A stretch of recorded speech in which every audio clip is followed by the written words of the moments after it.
doom of the great Kurgan. It was said that in ancient days, before even the Great Wall of the East was raised, or hammer-handed Sigmar rose in the verdant lands of the Reich, that there grew in the east, beyond the mountains of Morn, the mighty empire of Kurgan, whose cruel dominion covered the vast steppe lands and ranged wide and far. An empire of swift horsemen, snarling beasts, and dread sorceries that struck down its foes swifter than any arrow, and whose warriors' blades were ever wetted with blood. So mighty was this empire, without fortress or border, that its ruler was known only as the Great Kurgan, for his domain was naught but an extension of his will. By war and conquest, the Great Kurgan gathered all of that vast and warlike race that bore his name. Those who opposed him, he crushed utterly. Those who threw themselves prostrate before his feet, he made slaves. Only the mighty did he deem worthy to recruit into the ranks of his vast host, and only before the gods of chaos did he kneel. With a never-ending hunger for power over the steppe lands and their people, the great Kurgan prayed to the winds of the north, south, east, and west. He prayed to the earth and to the sky. He prayed to the sun by day, to the moon by night, and to the black moon that followed in its wake, he gave up many offerings of captives and plunder. The great Kurgan was mighty, but he knew the forces that ruled the insane realms of the uttermost north were mightier yet, and so in pact with them, he became bound. In power they had given him, and in his due, he would not falter. The great Kurgan had many wives, but they had borne him only 4 sons, 4 brothers who were fierce rivals for their father's favour and the glory of conquest.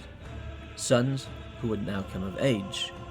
Sons promised to the Chaos Gods.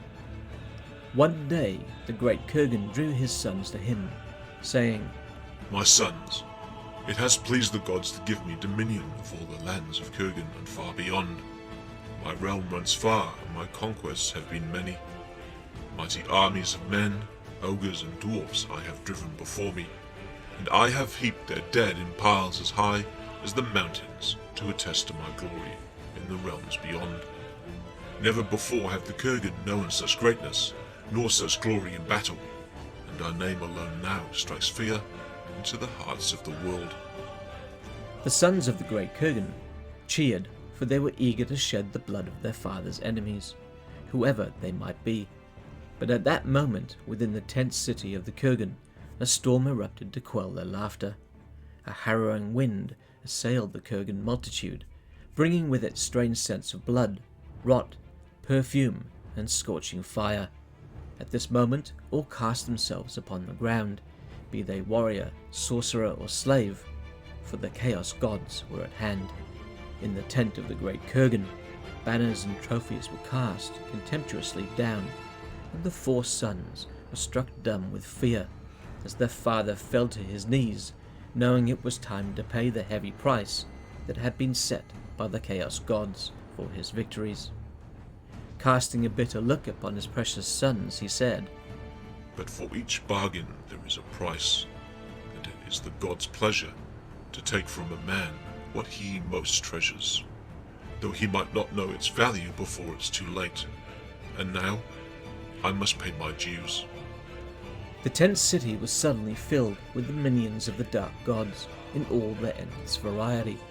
Demons came then, cavorting and savage, demons of rot and slaughter, demons of excess and transformation, came to collect their due for a bargain paid in full.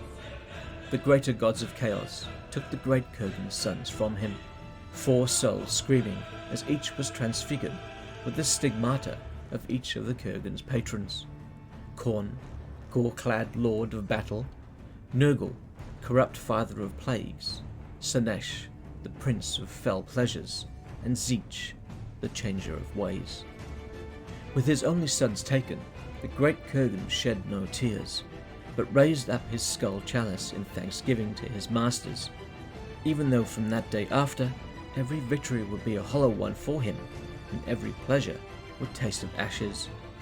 The bargain complete, the fickle gods turned their attentions elsewhere, and met the great Kurgan's prayers with cold silence.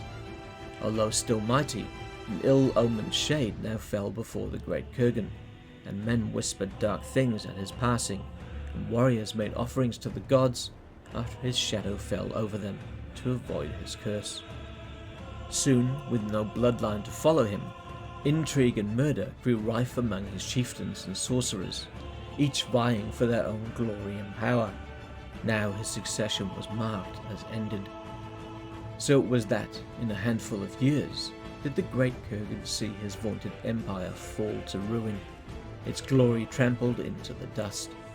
And when the great Kurgan finally fell, none would speak of his final fate, and so he became all but forgotten, a fireside legend among the men of the North. But as for his 4 sons, given over to the winds of chaos, it was said that the gods had other plans for these their playthings, and in time, each would have a fitting doom of their own.